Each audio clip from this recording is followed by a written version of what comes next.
Hello. Welcome to What's Good. Hello, Governor. That's right.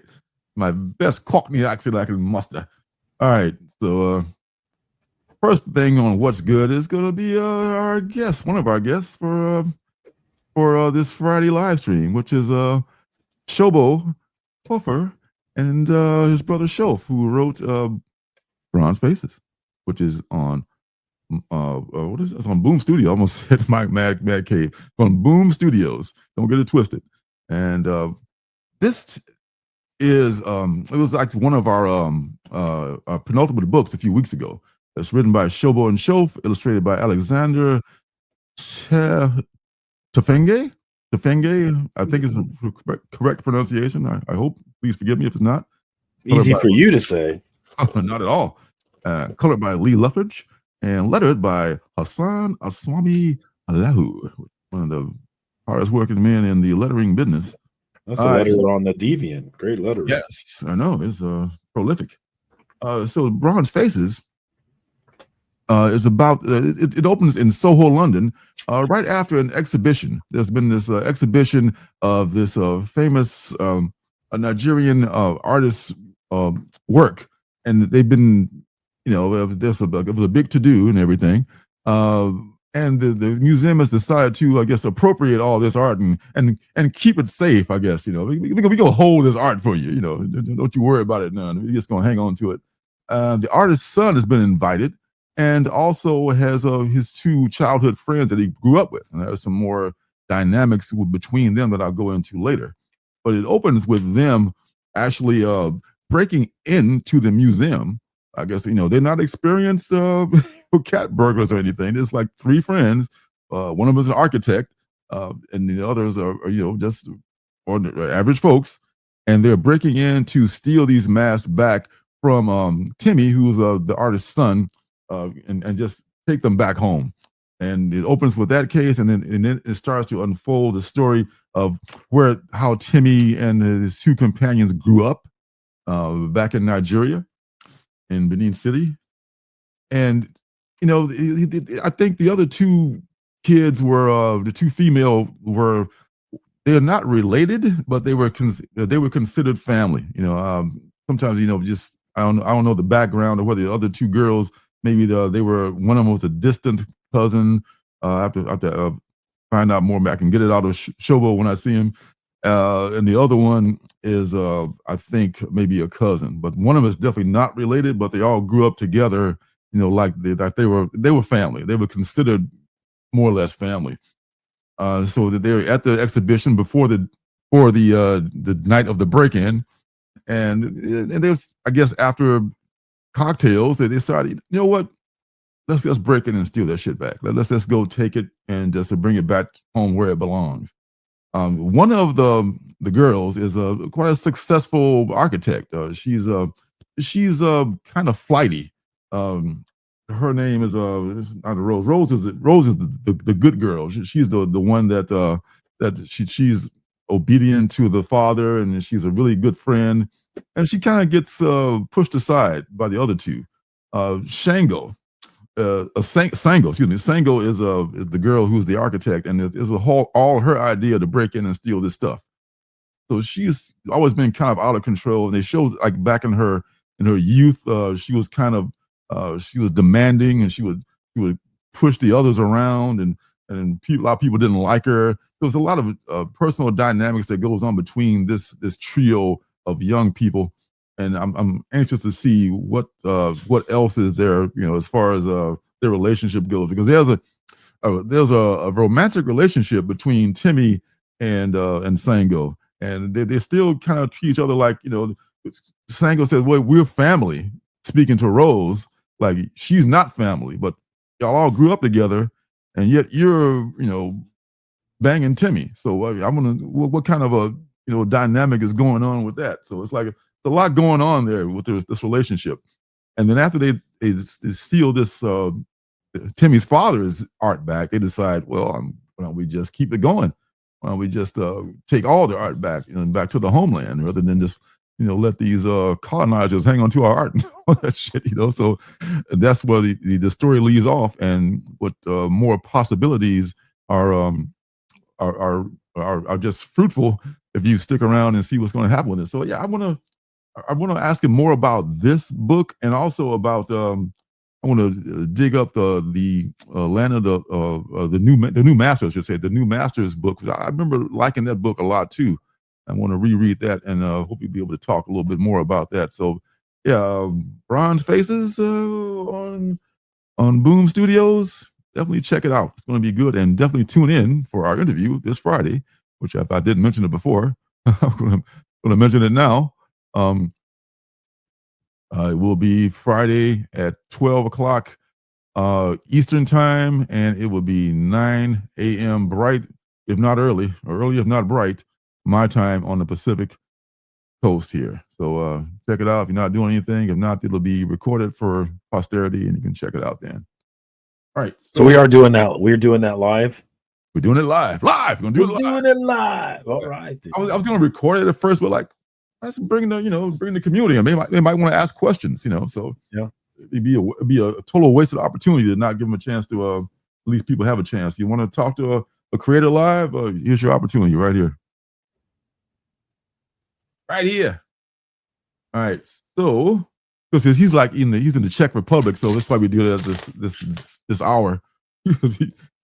Right now, I think it's like 3 a.m. this time. So yeah, that's kind of asking a lot for some folks to come on. What? It's comic shopping. Well, ask them why not, Mojo. Y'all just, your comic slop is remiss. Comic shop is remiss, and it's slop. Same thing. I know, right? I know, John. It's kind of early for us. I'm normally not up that time of day, just so you know. I am always up. I get up at 5 a.m. every day. You have children. Of course you're up at 5 a.m. I'm surprised you ever sleep. All right. Second book is from last week also, The Hive. I didn't have a lot of expectation for this, but first let me get the propers. The Hive is from Image Comics, and it is written by A.J. Lieberman, and Mike Henderson is the artist on here, and colors and letters are by Naki Azapiazu. The Hive, I was going to make this. It was close to being a penultimate book because it just seemed like it was cool with the bees and the gun and everything, but it had like almost zero description of what it was about. I mean, it literally just said like, gun, sex, violence, the Hive, buy it, something like that, more or less. I'm paraphrasing, but it was like the most tiniest description, like it was thrown together like at the deadline of release. But upon looking at it, I was like, oh, okay. I had zero expectations for it. It's only a $3.99 book, so it was minimal investment. And it's a kind of a heist gangster story told partly in flashback. And it's got this ongoing theme of the gang being bees, and the leader being the queen, and that's all the parallels to the bees and the hive and all that stuff. Yeah, I don't know. I'm going to give another chance, Ross. What up, Ross? What up, though? And Frankenstein. Frankenstein. Okay. Oh, Frank. Oh, I guess that's the show. I got you. Okay. To me, I guess because I had such low expectations, I was, this is not bad. I thought it'd be total trash, but it's not total trash. I'll give it that. So yeah, I see your point about the promise and everything. But there was some things in it, like being told she's like executing some people in the beginning, and then it's a very clever way, and just the layout that kind of just this whole negative space at the bottom right there. It's like a whole lot of negative space, but it works. Like, okay, well, maybe I'm just setting the bar pretty low for him. And there's the scene where this guy is having sex, and he just like stops in the middle of his activities, and just gets up to save a bee. Like, what's that about? That was pretty, it was pretty interesting. It's just little things, like the name of the storage unit over there is Go Store Yourself. just little shit. It was like, okay, well, that's fairly clever. And the art style is good. I like it. I like the queen. The queen is a brutal ruler of her hive, if you will. And and at the end, there's a kind of a cliffhanger. So yeah, I'm going to give The Hive another shot. The Hive, even though not really a great book, I think could be good. I mean, I like heist books, and I like gangster books. Like mugshots and those type of things. So I will definitely be checking out Hive number 2. One of the ugliest of the best, like I'm not the one to talk about bad looking covers. I've not spent a lot of time on my covers of the books that I've published either. It looks like they were kind of like up against it and like, oh fuck, let's go with this one. Just go with this cover right here. And the incentive 1 in 20 or 1 in 15, not much better. In fact, it's probably worse than this one. So not a lot of thought went into the design of the cover, but I'm willing to give it another chance. And what the hell? What the hell, The Hive from Image. You got extra $3.99, just burn a hole in your pocket. Go ahead and pick it up. I don't think you'll be disappointed. Maybe you will. Don't sue me. All right. Last book from last week is Bug Wars. Those Bug Wars. This is from Jason Aaron, Mahmoud Assar, and Matthew Wilson, and Becca Carey, who's the designer, and I think she's a letterer too, right? She's a letterer and a designer. She probably designed, I'm sure she designed the Bug Wars logo at the top there. All right. Jason Aaron, you've heard about him. He's done a lot of superhero books and all this jazz. One of my favorite things he's did, I think, was Avengers Forever. I think that was a Jason Aaron joint, if I'm not mistaken. Bug Wars is kind of a personal thing for Aaron. He talks about it more in the back of the book. And it's epically drawn. I mean, it's got some great art, and it starts off like it just hits the ground running with all this action, and it's like a full-blown battle between the ants and the beetle riders and the mites who are flying around and all this jazz, and the mites work with the ants, which is kind of like the real thing that happens in the garden. We have a garden out front, and the mites do work with the ants. The ants will protect those mites. We bought ladybugs to protect the food, and long story, but they all battle. So there's a battle going on in the garden all the time. Nobody ever sees. And as this battle goes on, it's all ruined by just some kid with a lawnmower. And that kid with a lawnmower is one of 2 children who has a mother who is a widow, and they've just moved to this home in Alabama that was owned by the father, who was a deceased.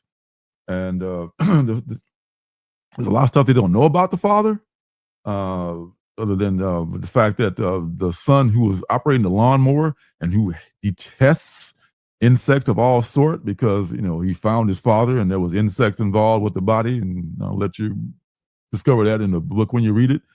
And the other son, who ironically loves insects, he actually has an insect collection and brought it with him down here to Alabama. And of course, they clash over that. As you can imagine, at some point, the mom is just like trying to keep it together. It was just a whole thing going on with that. So, and eventually, you can see there's going to be a confrontation between the 2 boys. One hates bugs, one loves bugs. Mom leaves. There's this confrontation, and some things happen with the bugs without giving too much of it away. And the kid who loves bugs gets involved with the bug war going on out in the yard. So there's kind of a leap of faith involved there, but I'm willing to go with it because I like where it's going. And Aaron talks about it in the back, where he says he grew up in Alabama, in a place very much like the yard that he describes in the story, and much of his good memories of his childhood is him playing in the garden with the bugs, with his action figures, and coming up with these ideas of this imaginary war that's going on. And he speaks about it in such a glowing term. It's very cool. I think it has possibilities. In fact, he called it. He compared it as maybe a combination of say if the Chronicles of Narnia had been written by Garth Ennis, or Honey, I Shrunk the Kids meets Game of Thrones. So you combine those franchises together, and you get Bug Wars. So yeah, I'm here for it. It's a nicely produced first issue, great art, decent story. There was a little bit of a stretch, far as I'm concerned, as far as how the things get activated at the end, but it's not out of the ordinary. But yeah, if you like Jason Aaron, you probably should pick it up. And if you like all those combination of franchises that I mentioned, then you should probably give it a try too. So Bug Wars #1 came out last week, probably out there, and you can find it pretty easily. And it's a pretty good book. And that is what's good for this week. Hey, don't forget to subscribe and leave a thumbs up.